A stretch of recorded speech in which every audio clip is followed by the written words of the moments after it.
No surprise, the Turkish community in Germany uh, has been facing discrimination.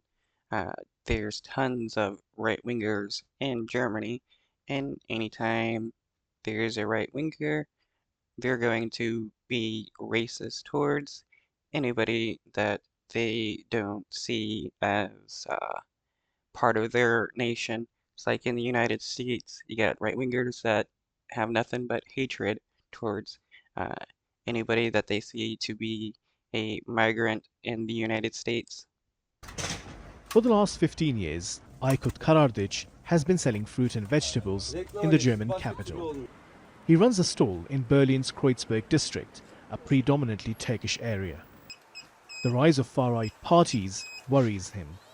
The situation is worse than before. Even we feel more secure in this neighborhood, we recognize that the Germans will not be pleased if we move into other areas. Many Turks mass migrated to Germany in the 60s and were called guest workers. They played a pivotal role in the post-war development, compensating for the labor force shortage here. The community has invested heavily in the German economy, particularly in the food sector. Despite the recent decision to grant German citizenship, many feel like little more than an exploited underclass. Well, that tends to happen to a lot of the people that migrate into a nation, especially one where the right wing has influence. They're used for labor and exploitation, and then once they're seen as their like usefulness is done with, they want them removed. I have been verbally abused and told that I did not belong here as I was the child of migrants. They called us Migrantenkind. Turkish and German Turkish citizens complain of discrimination in the job market and when trying to rent property. German authorities acknowledge the problem exists. The German government believes many of these. This is like uh during like Jim Crow and when redlining was like the height in the United States.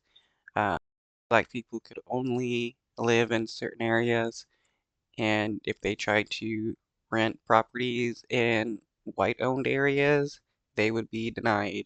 They would be denied loans and anything else that would allow them to rise up on the status ladder. These problems are because of language barriers and cultural differences. The solution, it says, is greater integration.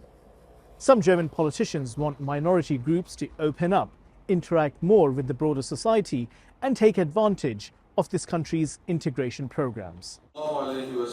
But many from the Turkish community say their efforts to integrate have not worked. Well, when you're being discriminated against, trying to integrate becomes even harder because those people that say they want to integrate do not allow you to. No matter how well you speak German or integrate here, as I tell many around me, we are not accepted here. It's very clear. Many Germans have told TRT World that they're uncomfortable with Turks who support Turkish President Recep Tayyip Erdogan. They claim this shows a tendency to oppose freedom. The Turkish community, however, sees this as repressive and Eurocentric behavior. And it sounds just like an excuse not to accept these people into German society. It hopes conditions will improve for the next generation and that they won't have to stagger through life like their immigrant forefathers.